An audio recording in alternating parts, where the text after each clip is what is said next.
and staff members, Oxfam partners and guests, ladies and gentlemen, I thank you for the invitation of this address this morning.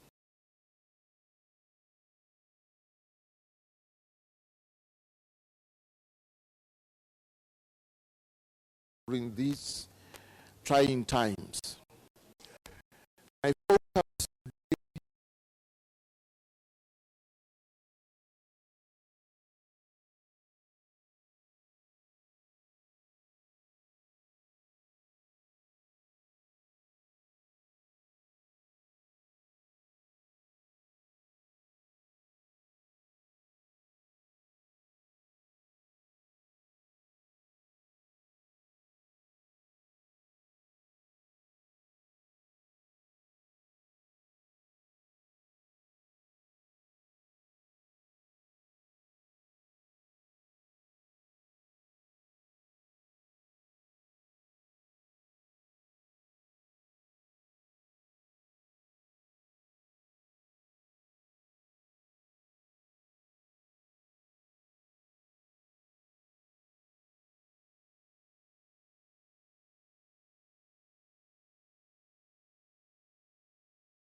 and anguish repeatedly lay bare how their lives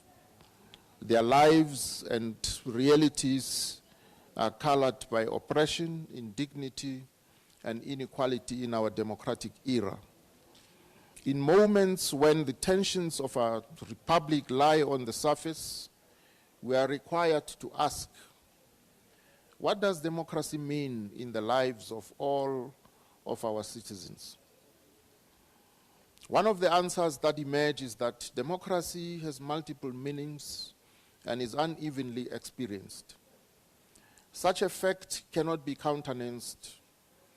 However, from it, we can begin to delineate the outlines of the action that is required to bring more even quality to democracy's experiential character. What then is to be done of such urgent circumstances, and how do we advance the prescripts of a free, equal, and just society? We are required by our collective conscience and the ethics we purport to subscribe to act to address the vast constellation of issues that trouble our maturing democracy and threaten the still tenuous foundations of both the post-colonial and post-apartheid state. In whatever we do, our strategic goal as a nation is the building of a united, democratic, non-racial, non-sexist, just, and prosperous society and continent. In terms of this exercise of rebuilding our nation, and by extension our continent, Oxfam has an illustrious history for which some acknowledgement is in order.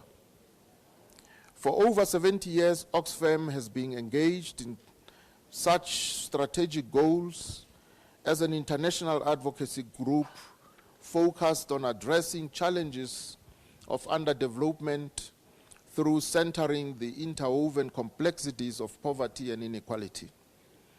In this regard, I wish to congratulate Oxfam on the official launch of the South African chapter of this esteemed organization and on the work that has already been carried out since its local creation. Considering its global reach, Oxfam has had a measured impact on the lives of millions of people across the international society. In joining your vision to create a just world without poverty, and your mission to create lasting solutions to poverty, hunger, and social injustice, it is evident that such founding ideals intersect with values that every democratic society should seek to bring into fruition, driven by a progressive agenda. Ladies and gentlemen, it is critical that we recall the ethical and moral mandates that govern our consciousness, as these beliefs, central tenets and foundational values, act as our critical compass when we seem to be losing our way. Any meaningful constitutional democracy is reliant on a capable and thriving civil society, active citizenry, an engaged and ethical business sector, all of which collaboratively hold those in power accountable, defend the Constitution, the rule of law, and advocate for the marginalized, silenced, and vulnerable in society. From the viewpoint of the African continent, Oxfam has helped create conditions of possibility for the above social forces to thrive to the extent possible in the enhancement of the quality of democracy on the African continent. Locally, the initiatives, campaigns, and reports that Oxfam has produced and pursues, from considering the experiences of women within the economy to climate and economic justice and governance, evidence a will to ensure that our remarkable Constitution is made a living document to all South Africans and reveal the unequal calibration of our society.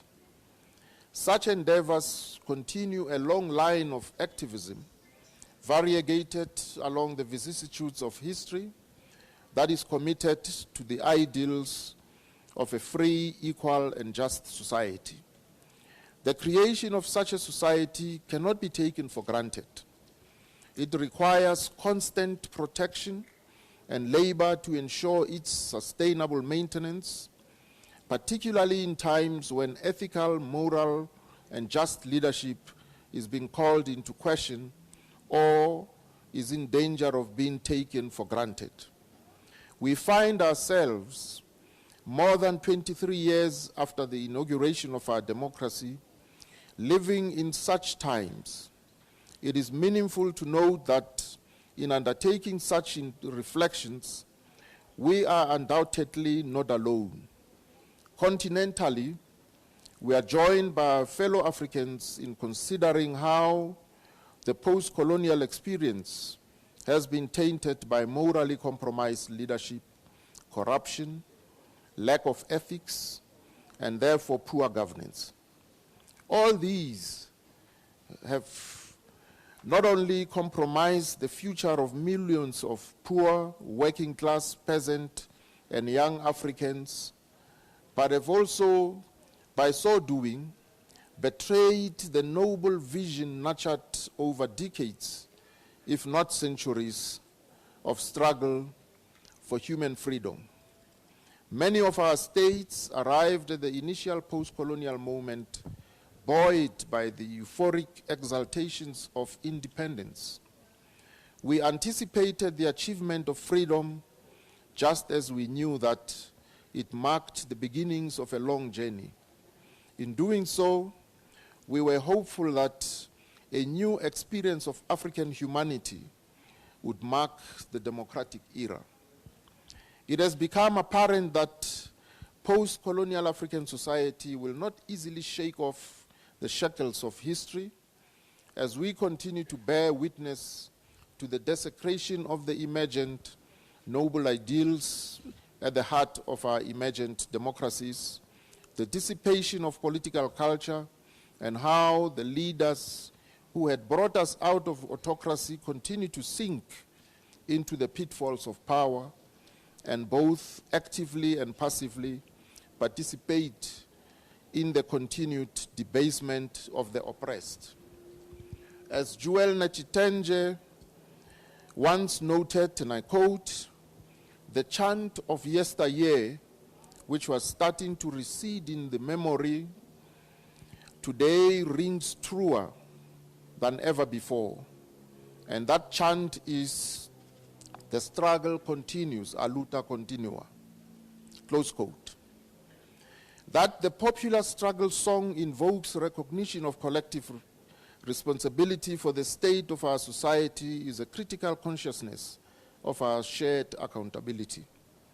Joint responsibility for the state of our society is an obligation that falls on us all, but for those who have any measure of power, it is more heavily weighted, as we are required to mobilize such power towards noble ends for the public good, and to ensure that those who are unaided and rendered powerless through multiple means are protected against the unspeakable ills that continue to befall them.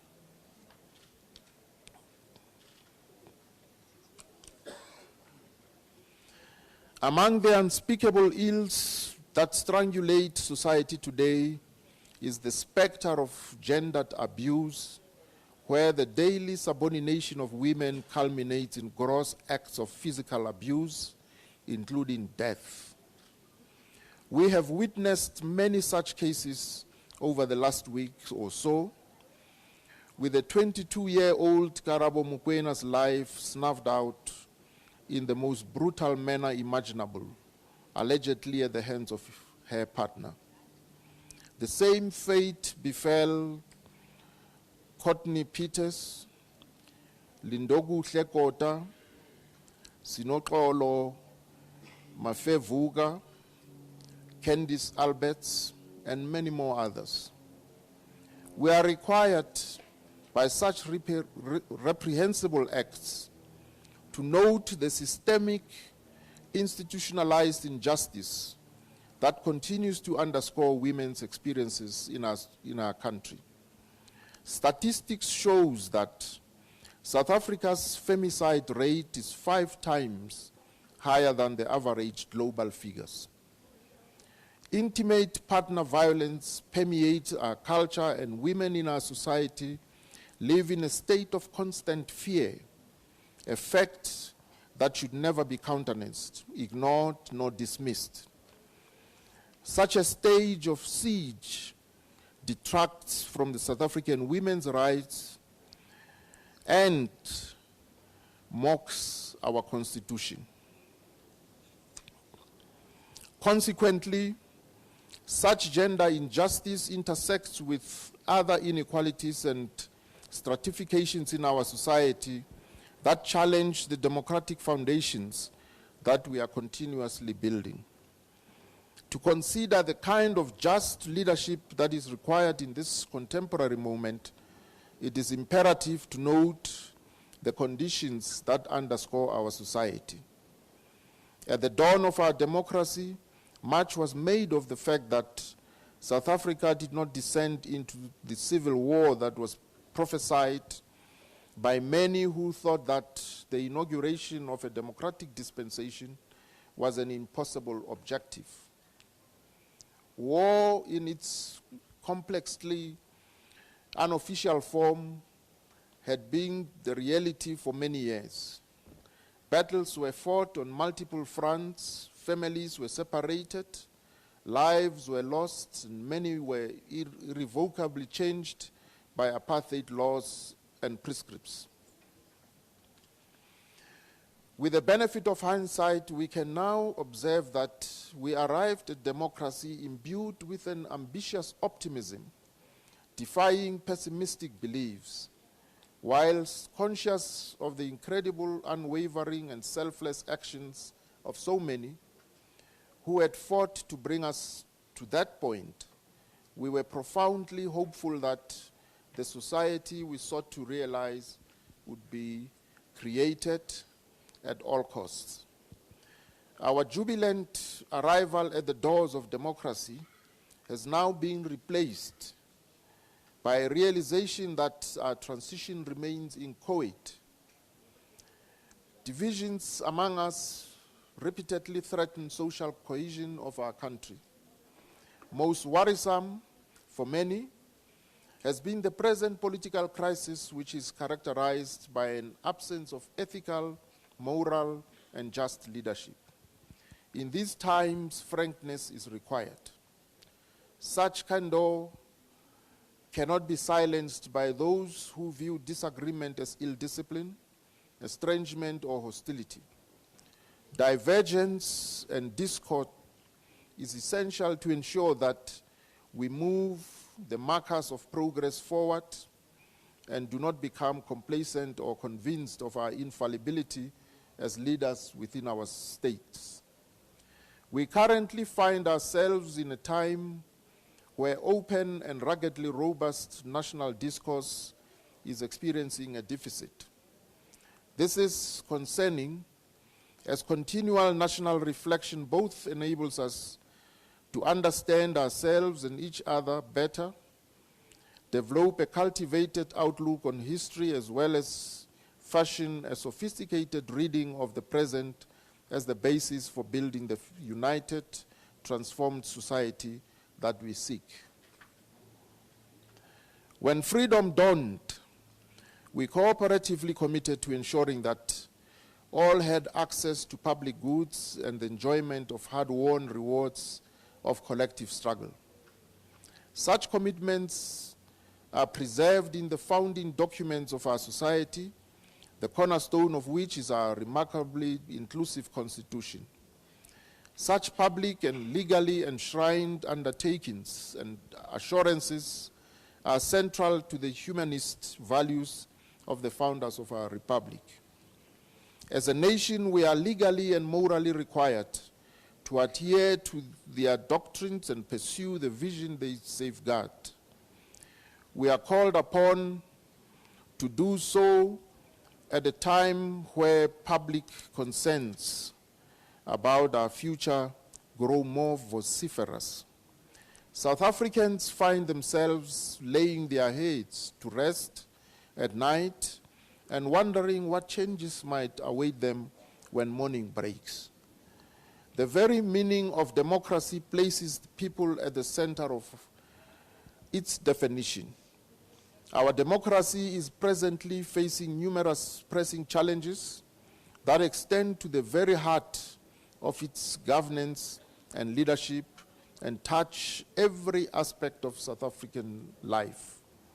As the Constitutional Court once described, our country remains, and I quote, a deeply divided society characterized by strife, conflict, untold suffering and injustice, which generated gross violations of human rights, the transgression of humanitarian principles in violent conflicts, and a legacy of hatred, fear, guilt, and revenge, close quote. This is notably a disturbing realization, but one that we cannot hide from if we wish to undertake the hard task of realigning our collective compasses in the pursuit of a more equal and just society. In recalling the mutual responsibility I referred to earlier, we are reminded that we collectively encompass the we, the people, referred to in the first lines of our Constitution. In doing so, however, history demands that we simultaneously appreciate that such a people is not composed of an amorphous mass, but comprises a collective of very different people living under starkly diverse conditions, which necessitates our united labor to bridge the gaps that still exist between us. 1994 created a democracy that is yet to be consolidated and must always be challenged, kept secure, and enhanced. Our ultimate collective goal is to deepen and advance democracy and ensure that no one is left behind or outside its prescripts and promises.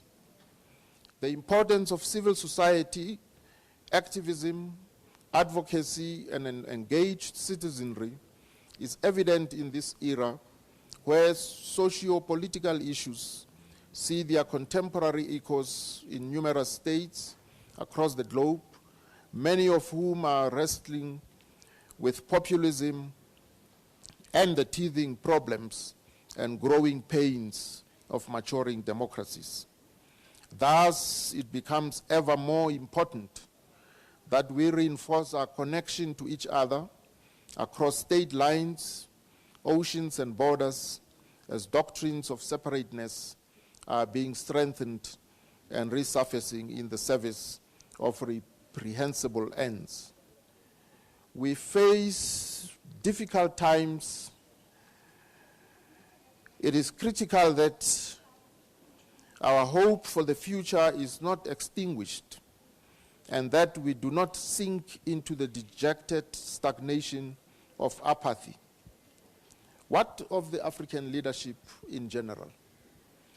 Historically, African liberation parties have proven capable of changing the course of history through their manifold struggles for change, supporting oppressed communities, and advocating change in oppressive circumstances. As they have taken up office, many have regrettably fallen into the sins of incumbency, forgetting that they remain accountable to the people who put them in office and are responsible for delivering constitutionally mandated services. Whilst they have inaugurated measurable change, it is evident that many citizens continue to go systematically ignored, unheard, and unseen. The major issues that Oxfam globally seeks to address, namely inequality, discrimination, and unequal access to resources, including food, water, and land, are deeply resonant in African societies. These issues are constantly pulsating through our discourses, realities, and cultures, and threatening the lifeblood of our nations, resources, and ordinary Africans. It is no secret that we live in immensely stratified societies where race, class, and gender lines continue to divide our access to income, wealth, education, employment, and public services. Cavernous gaps of unequal access to public goods and basic needs can be directly traced to structural causes that infiltrate every aspect of personhood in our states. Consequently, to coincide with the World Economic Forum's meeting in Davos, Oxfam published a report that called for a human economy that works for the 99%. Such a call is made in light of statistics that reveals the extent of extreme wealth, the creation of which hinges on extreme poverty. Locally, this report found that 3 billionaires in South Africa have the same wealth as the bottom 50% of the population, while South Africa's richest 1% owns 42% of the country's total wealth. In the face of such economic and social separation, we are called to construct a new sense of connectedness driven by our commonality. This sense of community is embedded in the spirit of Ubuntu Botho that requires a radical sense of togetherness and is founded on an integrated humanity. This sense should underscore the way our societies are governed and infuse our every interaction. This will require that we rise from the rest of complacency and reject political pessimism and indifference when observing the multifold challenges that persist It is easy to descend into the pit of fatalist mentalities. However, there is still hope, there is still possibility, and there is still potential for change. As found in the recent Oxfam paper on taxation, our continent is home to more than half of the top 10 most unequal countries: South Africa, Lesotho, Namibia, Botswana, Zambia, and Central African Republic comprise 6 of our world's most inequitable societies. The realization of this reality is an invitation to reconsider the structure and form of our economies, given the failure of self-regulation to deliver the economic transformation that our post-colonial societies require, nor to deliver the economic revolution that was promised to its people. As our continent develops, it is becoming increasingly evident that the rise in GDP alone is incapable of single-handedly renovating the landscape of our divided societies. Oxfam's response to this conundrum has been to propose that African leaders build a more human economy to tackle inequality and poverty that is founded on the idea of truly inclusive growth. The report, An Economy for the 99%, states, and I quote, "The very design of our economies and the principles of our economists has taken us to this extreme, unsustainable, and unjust point.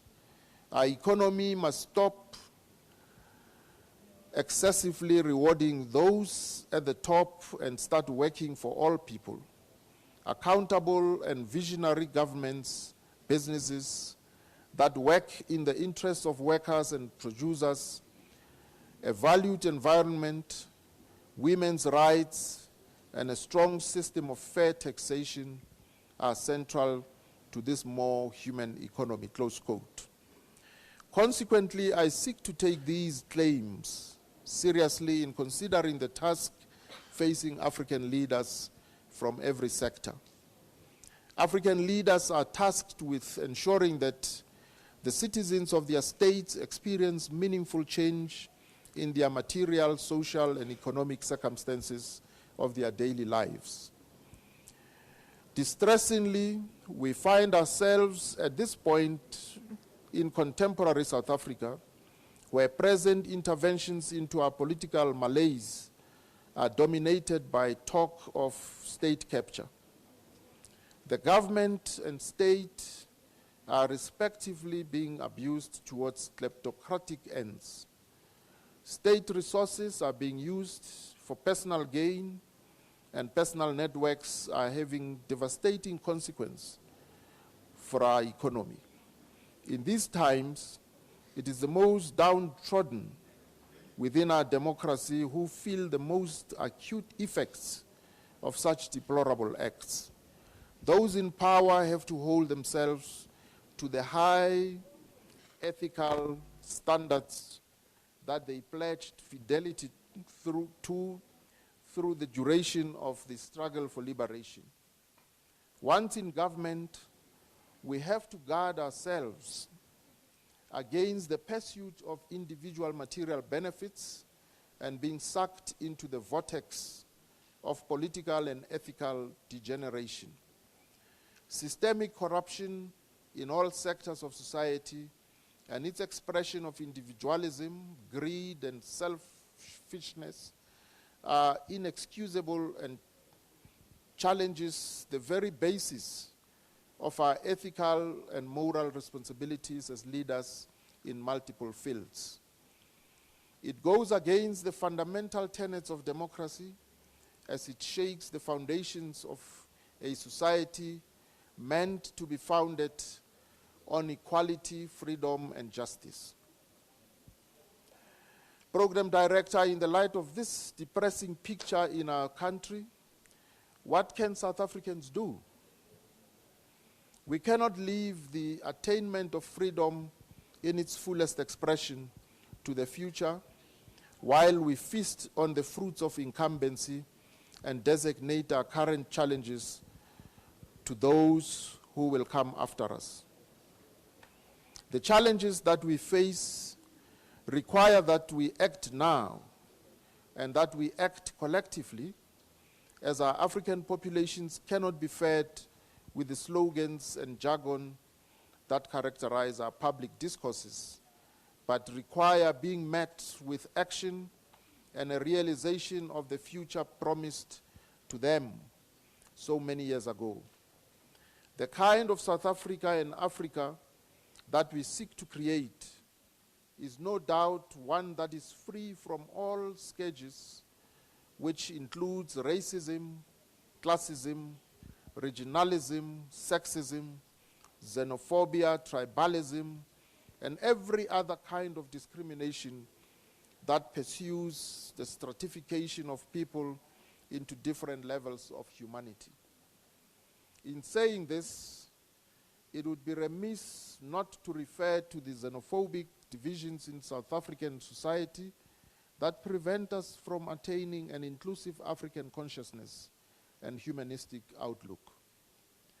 The Pan-Africanist leader Kwame Nkrumah once stated that, and I quote, "The independence of Ghana is meaningless unless it is linked with the total liberation of the African continent," close quote. This is the kind of collective humanist consciousness that is required from all of us, where no state and no one can be left behind and be allowed to wallow in post-colonial decay without any assistance or attention. In seeking to understand the effects of South African political leadership and the discourse that its absence requires, Joel Netshitenze once asked, quote, "What do we do in a situation in which the state is unable to give leadership?" Close quote. I would like to suggest that perhaps the foundations of developing an answer to this question can be found in the words of the late President Nelson Mandela, who stated, and I quote, "It is the dictate of history to bring to the fore the kind of leaders who seize the moment, who cohere the wishes and aspirations of the oppressed," close quote. And I want to thank you for your kind attention.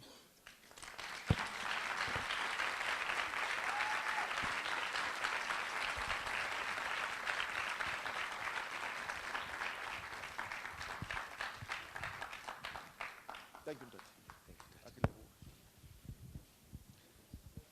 Ladies and gentlemen, I hope that you've been taking notes. We're going to have an open panel now, and I hope that you've been writing down your questions, as we've got, I think, a bit of time as well to have a conversation with our former president, Kgalema Motlanthe. I'm just going to ask the guys to make the mics available around the room, and just state your name, who you are, and tell us where you come from if you are from media.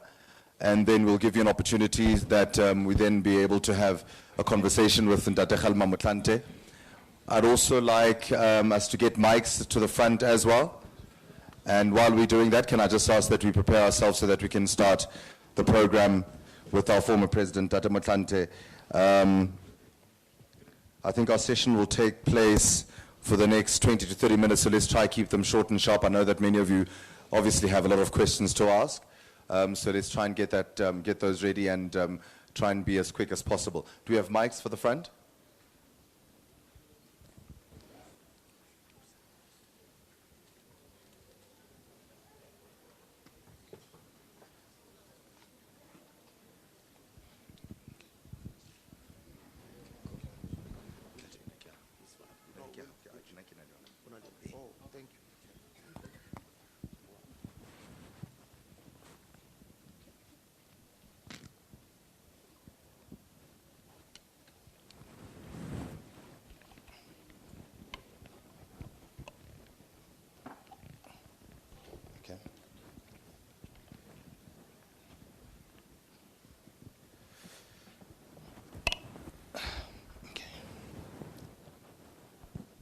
Dr. Motlanthe, I think the the first and most important thing that we need to obviously go through, there's a lot of points that you've mentioned, having listened to your speech a little bit earlier on. You spoke about morally corrupt leadership, the experience of African unity being ideally almost non-existent, the betrayal of the notion of struggle for liberation, and this is something that is endemic in most African countries that have been liberated, yet the struggle still does continue. The dissipation of political leadership, these are just some of the points that I had made. Something very important and something that is touching each and every single one of us at the moment in our country, which is the issue of gender abuse, mentioning the late Kgalema Motlanthe, may her soul rest in peace, the institutionalized injustice which happens against women, where governance and leadership has also become a problem. Also quoted the Constitutional Court saying that we're still a deeply divided society. And I think for me, one of the most poignant things that came out of what we spoke about is the fact that our hope for the future is quickly becoming extinguished. Now, when you look and listen to some of the things that have been said, they do paint a bit of a bleak picture. So I think just to maybe open up the panel for us is to say, where do we begin? Where do we begin changing? What needs to be done? And having been in a leadership position and obviously having some sort of political discourse with some of your comrades, what are some of the things that are being said and what can be done to change all of this, not only from an African point of view, but also starting at home in South Africa? Ian. Thank you very much for the question. I think the starting point for us in South Africa is to proceed from the understanding of the problem identified by the Statistician General. The Statistician General explains to us in his report that the question of access to education at entry level has almost been addressed, because he says there is 96% enrollment at entry level, which is grade R. But he says if you monitor that cohort of learners over a 12-year period, only 22% go through grade 12, which means that the 22% which goes through grade 12 is almost like, you know, how liquids are controlled in the laboratory through a pipette. Mm-hmm. Yeah. Now, that serves as a dead weight in terms of our, social capital, because it means you have fewer people who are educated and skilled to meet the requirements of the economy. So, if we are to fundamentally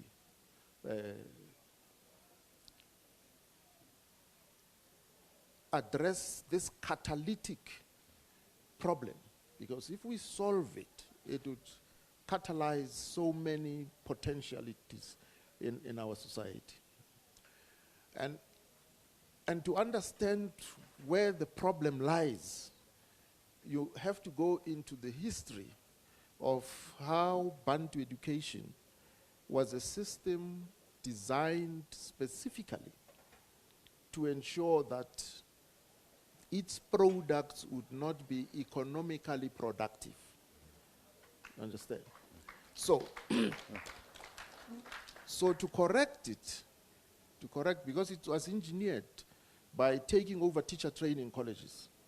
So to correct it, we must invest in teacher training colleges with the aim of producing a caliber of teachers that would be not only good in old methods of the 3 R's, but that would also be technologically savvy, so that we can have more of our young people armed with the skills to innovate, because many people today speak of the fourth industrial revolution.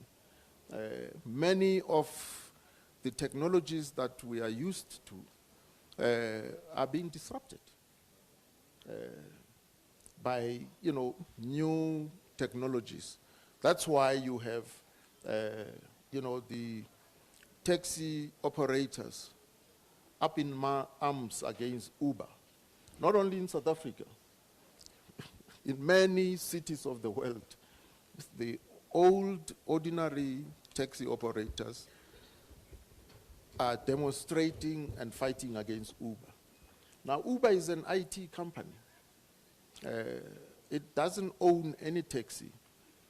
It doesn't own any restaurant, but it can connect you technologically through IT.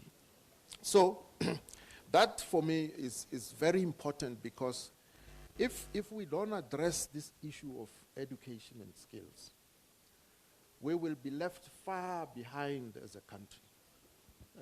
The gap, you see, unfortunately, development of society is such that with new methods being introduced, those who are left out of that are left far, far, far, far behind. And it's almost impossible to catch up. So we got to do that. Education is an investment. It's not just a cost. We must invest in education. And the problems that our students at tertiary level experience are actually problems which reflect the problems in basic education. It's the preparatory stage where the problem is. That's where we must devote our resources and efforts to correct that weakness. Thank you. Thank you very much. Do you have any comments, Dr. Jaga? No. At the bottom.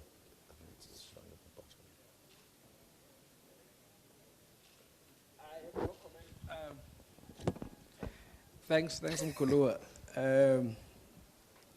I have no comment to the question you asked, McFarlane. I would just like to ask President Motlanthe to perhaps share a thought of his on how we should understand the private sector, variously called capital, business, and so on, because of our history, but also because of the fact that they continue to control massive resources.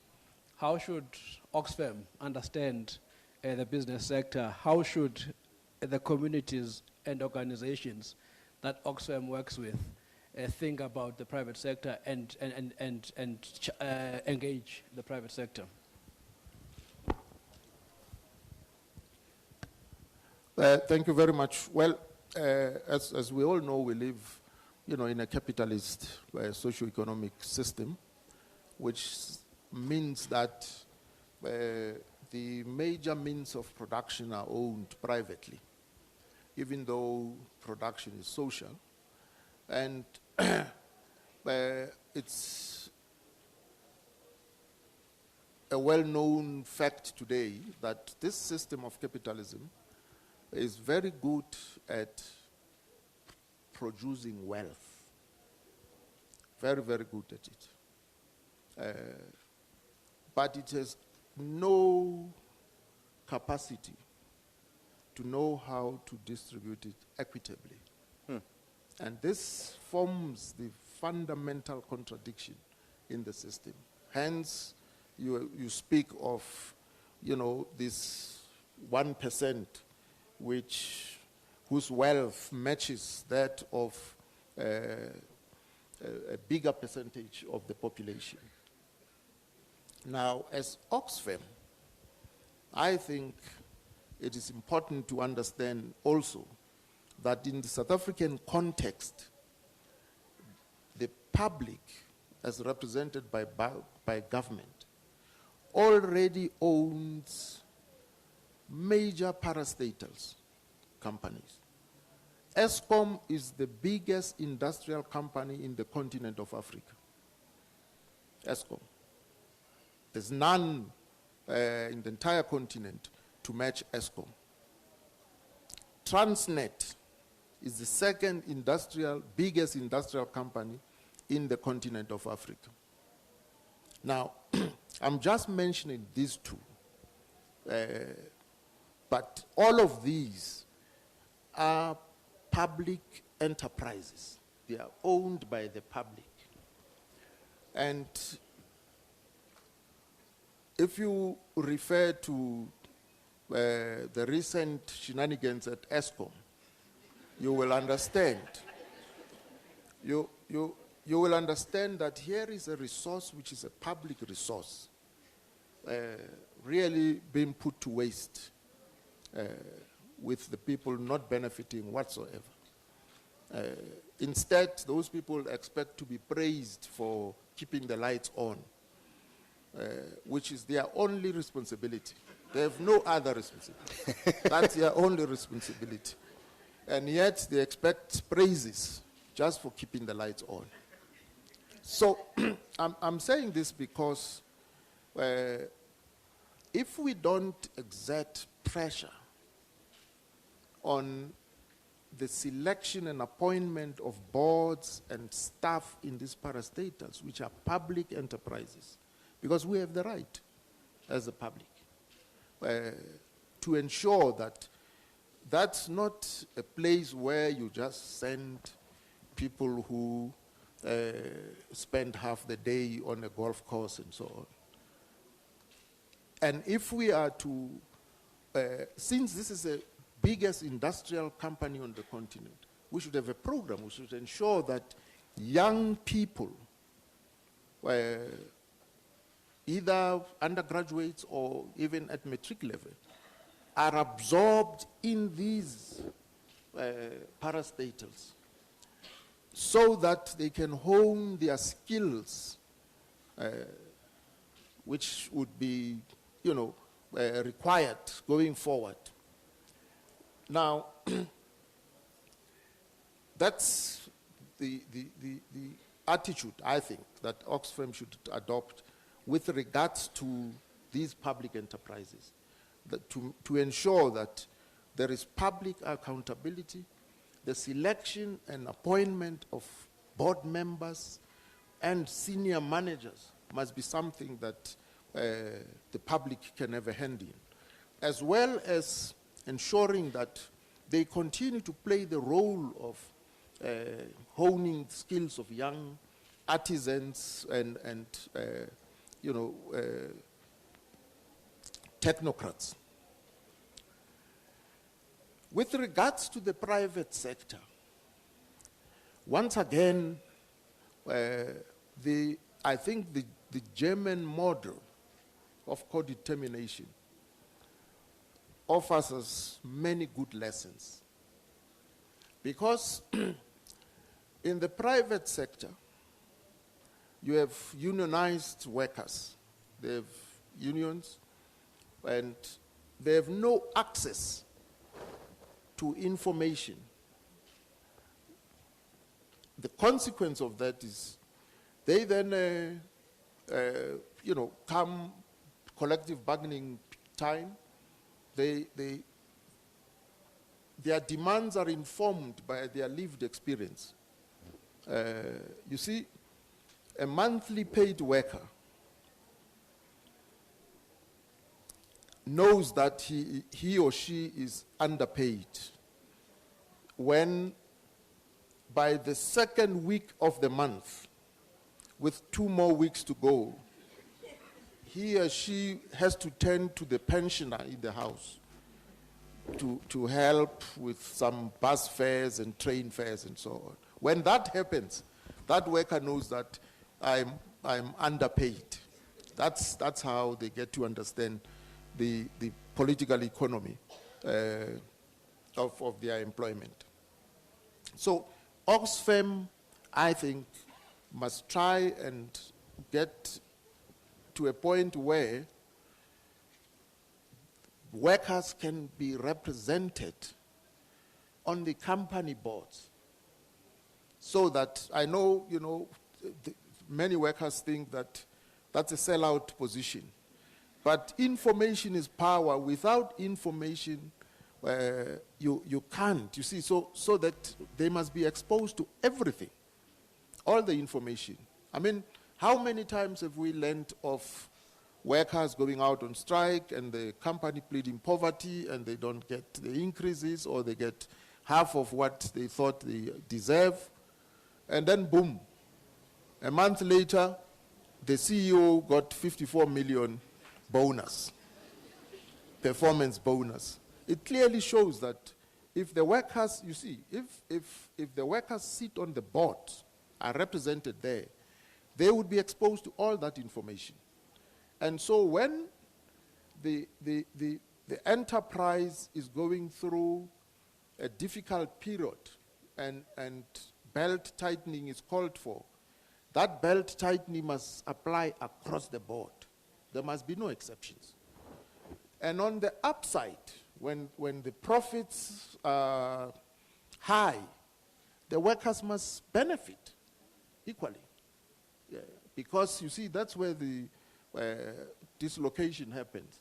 The employer simply pay or, give the increases which are close to what the workers, can reasonably accept.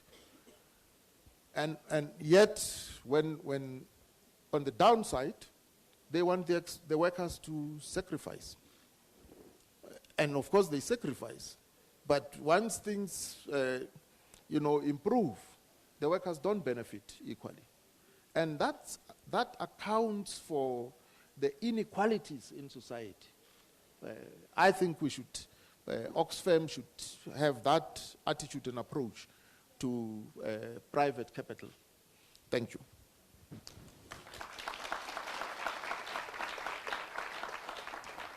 Thank you very much. I think I'm going to open it on the floor, and the first person that I saw is sitting right here, not because she's wearing something pink. I think right there at the back, can you please give a mic to the lady at the back wearing a pink top? She did put her hand up first, and I'll note the people as well. I saw a hand come up first somewhere here.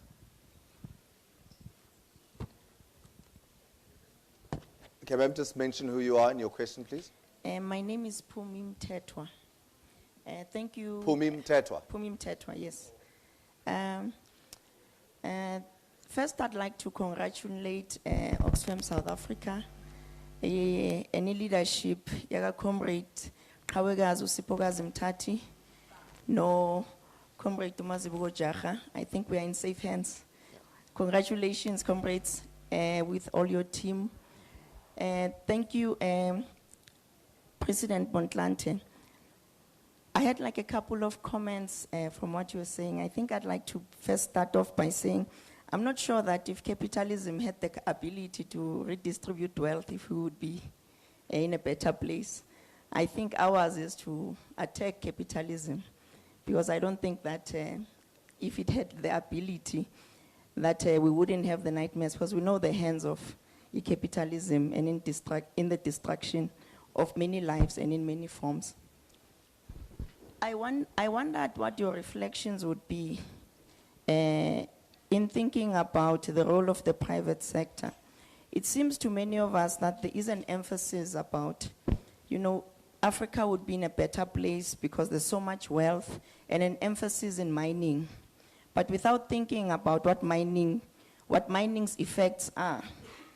We have a problem right now in the Western Cape on water, but this is a global problem in relation to the destruction of the environment and our livelihoods.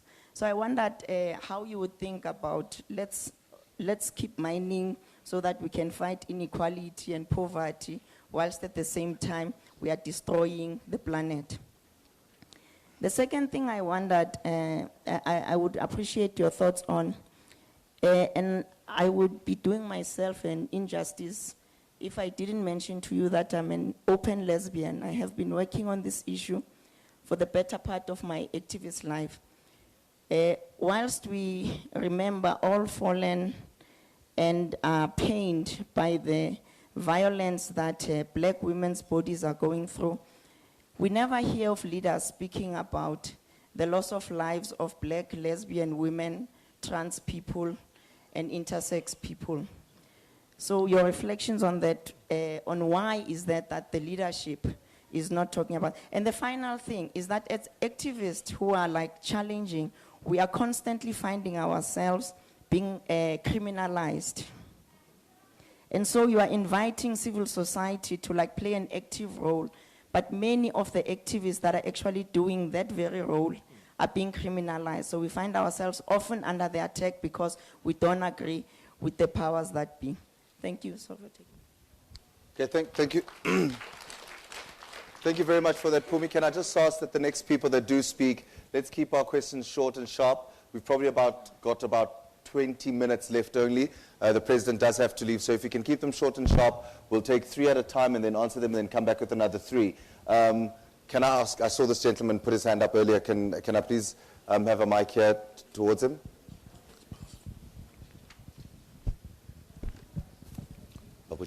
Okay, thank you, Oxfam, well, to remember them. and the President. My name is Mishak Mbangula from... Mishaku? Mbangula, Okay. from Mining Affected Communities United in Action. One short, sharp question, right? Let's go. Okay, Kgalema, it's very important that we talk of private sector, but I want to talk about mining, because to me it's a very problematic sector that we are facing now. The issue that is one of them dodging tax, the issue of them not rehabilitating our land, the issue of not really employing the people that are affected by mining, the issue of not being transparent on their social labor plan to the communities, of not adhering to the environmental laws, EIA, NEMA, and all those things. That is giving us a very serious problem. Thank you. Thank you very much. Thanks for that, Mishak. There's a lady on the right-hand side here that's wearing that beautiful hat. Can you please just give her the mic over there? Me, I'm doing gender balancing, guys. I don't want problems.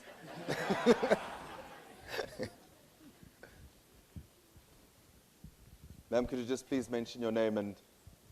Thank you. My name is Bongi Dlomo Mautla. I'm an artist, and I've been referred to as a cultural activist because we've used, I want to think that we as the South Africans who are in the creative industries that stayed on in South Africa became operatives for the liberation movements that were outside of the country. I do not know whether Kgalema Motlanthe believes that on the return of people who were in exile, there was proper debriefing of both the followers and operatives, whether they were in the armed struggle, whether they were in the cultural space. The feeling that I have, I was actually quite encouraged by Kgalema Motlanthe when he said right towards the end of his talk that there is still hope. Because for me, as a mother, as a grandmother, I feel there is a need for us to have that hope. So I feel that maybe the debriefing is something that we have to go back to, where the liberation movements, one of them having become the governing party, have got to really tell us what happened out there, what happened as they came in. There was a rush, maybe necessary for governance or for government to take over. That is, I have many other questions, but because of time, I'll just leave it there. Thank you. Thank you very much. Mr.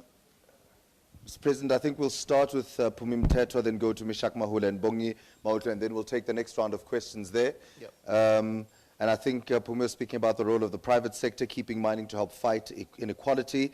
I hope that is right. And also the issue of women activists, and especially those from the LGBT community. and especially singling out women here, and leadership not doing anything about it, and then also the issue of women activists not really necessarily having a voice within politics. Is that right, or being ostracized? Yeah. No. Close. Okay. I think I've got the gist of it. Yazama, man. Yeah. Thank you, Pumi. The LGBT community is very active within SANAC, the South African National AIDS Council. That structure of SANAC is the most representative cross-section of South Africans. And they are able to deal with all issues of prejudice based on whatever pretext. So that's the structure which I chaired in my stint in government. And I know that through that structure, all issues, including issues of albinism, are dealt with within that structure because it's the most representative structure in South Africa today.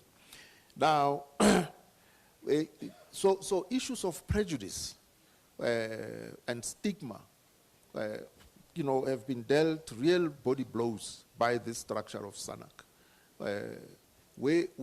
All we have to do is to ensure that the activities and programs of SANAC are, allowed to permeate each and every community. I remember, in a small village in KwaZulu-Natal, through this structure, they actually had profiled the entire community in a small village. So someone who needed support, they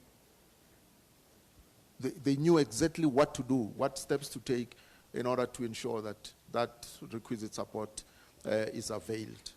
So it's, I think, the most underrated structure that we have in South Africa today.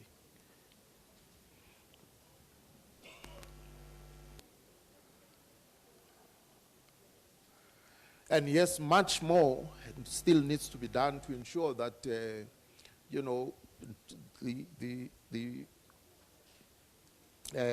communities come to a level of consciousness where they can, accept that any form of prejudice or stigmatization is a no.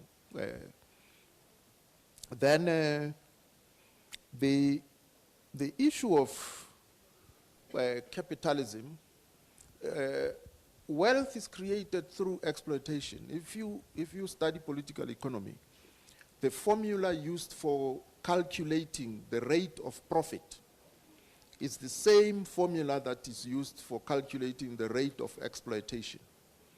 Exactly the same.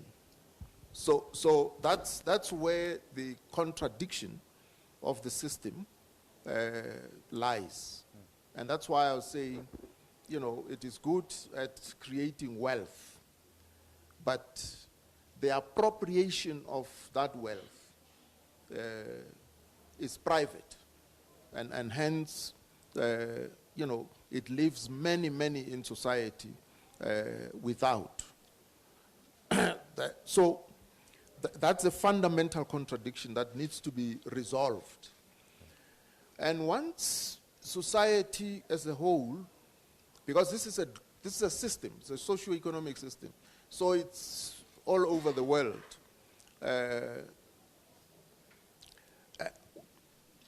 Once this contradiction sharpens, it is characterized by an era of social upheavals. So you'll have everywhere, in England, the English begin to feel threatened by the fact that they are no longer alone. So they want to preserve narrow nationalistic identity. So identity politics come to the fore. So you know, there's an impulse towards rejecting other fellow human beings and so on.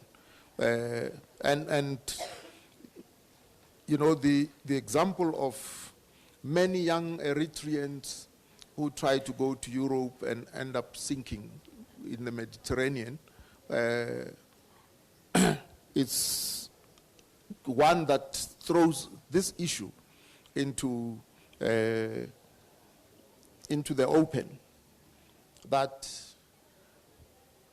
the system, you know, causes migrations of people.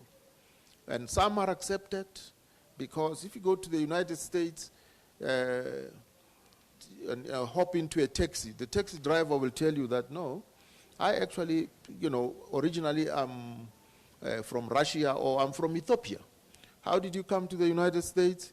No, I came here through a lottery. They actually is a lottery where foreign nationals are picked through a lottery, and you are given the opportunity to settle in the United States of America. Now, that leaves them, you know, feeling very good that they embrace all people from all over the world and so on. But today, the President of the United States wants to build a wall between Mexico and the United States of America. He stops and has banned certain people from traveling into the United States. There are certain countries, if you are in transit through them and you're going to the United States, your laptop is taken away from you. You can't have access to your laptop on the flight and so on. So it's that kind of inward-looking, narrow nationalistic interest that comes to the fore, because the system itself, this fundamental contradiction, is not finding resolution. And it's exacerbating problems of inequality, poor income distribution, and so on. Therefore, from a revolutionary perspective, it calls for the system to be resolved.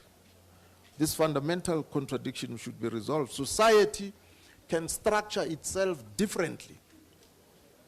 It can structure itself such that the wealth it creates is now equitably distributed. Society has that capability, but that calls for organization, vision, and leadership for that to be attained. Then the mining, every country is differently endowed, naturally endowed with resources. Some countries end up with oil, like Nigeria, and handle that national asset in such a manner that it produces a few millionaires and poverty obtains forever. Now, when you look at the Norwegian example, Norway was a poor country, and they also, oil was discovered. But their model was far more advanced than all other models I've looked at. Because in Norway, when oil was discovered, they allowed the oil companies to come in and pump. You know how much they tax them? They tax them 78%. They didn't nationalize, they didn't own. They private companies own and they pump. But the tax on their profits is 78%. And they established a national social fund. And the revenue accruing from those taxes go into the national social fund. And they don't touch it. Throughout the years, when parties contest elections, the party which wins elections is the one that says, we're not touching that money. We're not touching that fund. And whereas others, because they say, we are not touching it because this resource is meant to contribute to the welfare of our children's children, those who are still to be born. Whereas elsewhere, this is a resource which must be translated into a quick buck, which makes me rich. And I don't pay attention to the national interest and all, posterity. And so natural resources is gold, it's oil, it's diamonds, it's platinum, it's all of these. We have that in abundance in South Africa. But it has always been used for, private enrichment. We don't have a national kitty which accrues from these natural resources. And yet, you see, mining is very simple. It's like having a pot of porridge. The more you take out of that pot, the less remains there. And so the eventuality of these deposits being depleted is real.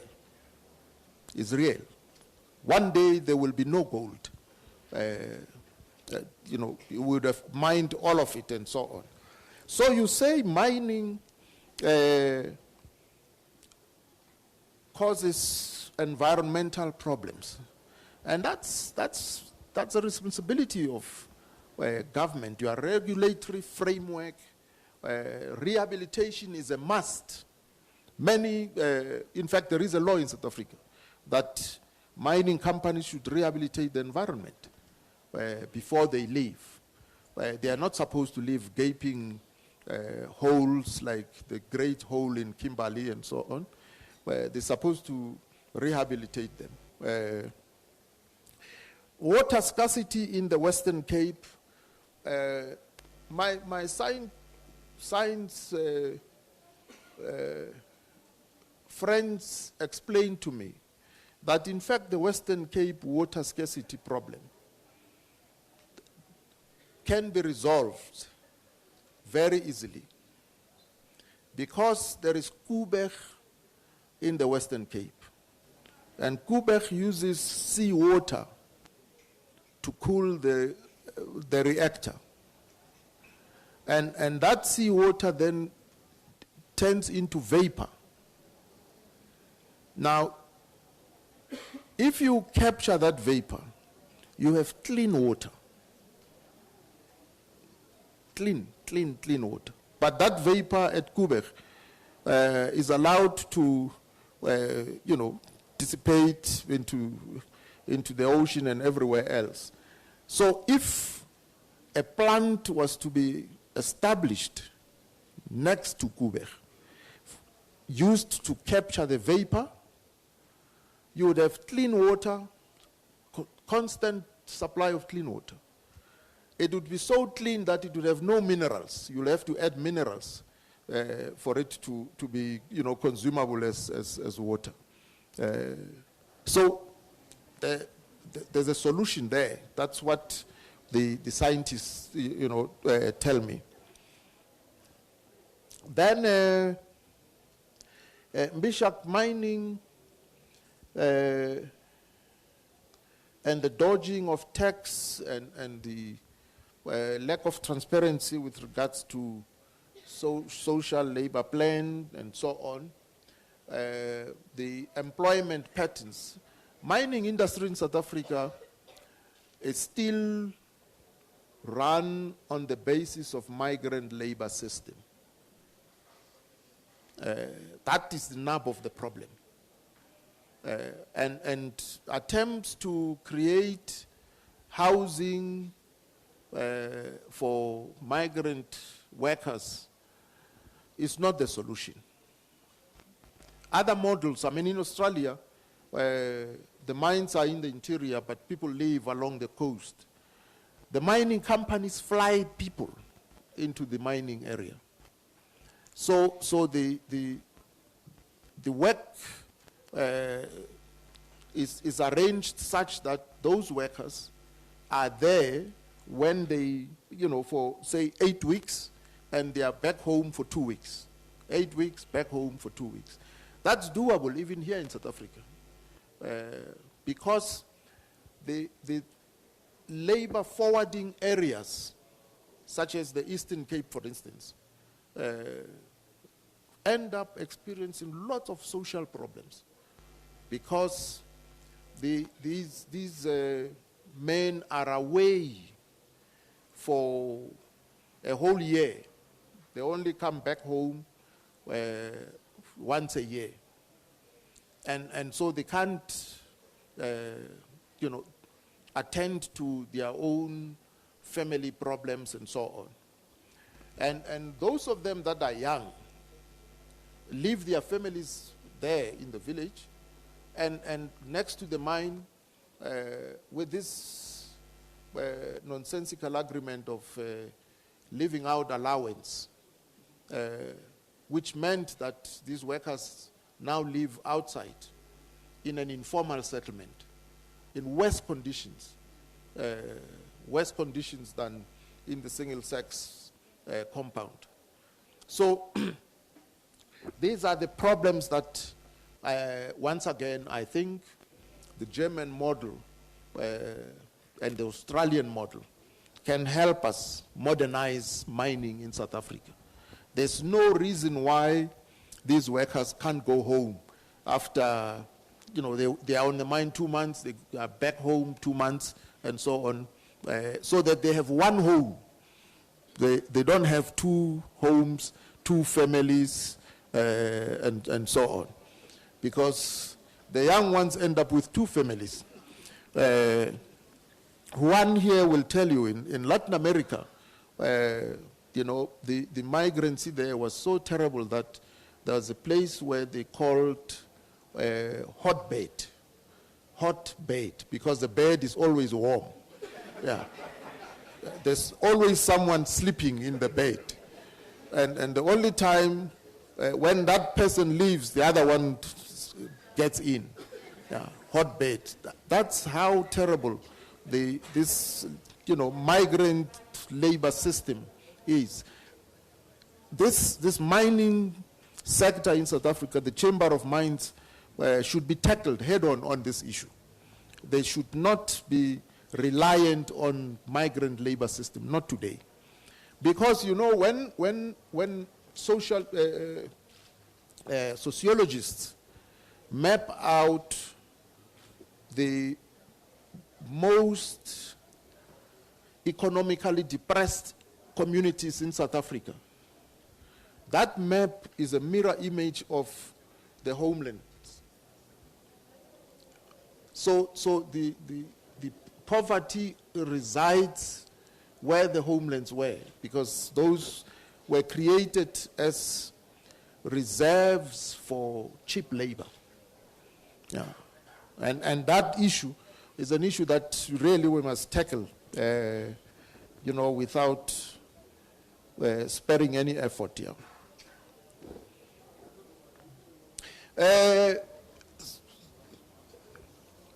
Madlomo, there was no debriefing because everyone had to hit the ground running. When things happened, there was just no time to pause and say, let's all reconnect. The reconnection happened in the streets, as people were marching and singing and so on, and it culminated in 1994's general elections, and without proper preparation, we ended up in government, and everyone was on a steep learning curve to try and govern the country effectively. So there wasn't that kind of debriefing. It may be necessary to, because you see, you are in the creative arts, and artists are important in society because they are capable of creating a reality that does not exist. And everyone is astonished that what is the meaning of this? But with time, society catches up with the vision of the artist, and that reality becomes real. So artists are very, very important in society. And that is why I've tried repeatedly to say to my comrades in the ANC that, you know, you must never, ever create situation where artists wear party colors, because you limit their reach, because artists are capable of reaching out to the broadest cross-section of society. But if you pigeonhole them, you are limiting that reach. And so there's nothing wrong. I mean, it's like, you know, being a member of a particular church, and you go and it's purely your private matter. Similarly, in politics, artists can affiliate to any party, but their message is above partisanship that is restrictive in terms of party lines. And that's why artists must, you know, be allowed to communicate a message which is not narrowed to party political affiliation. Thank you.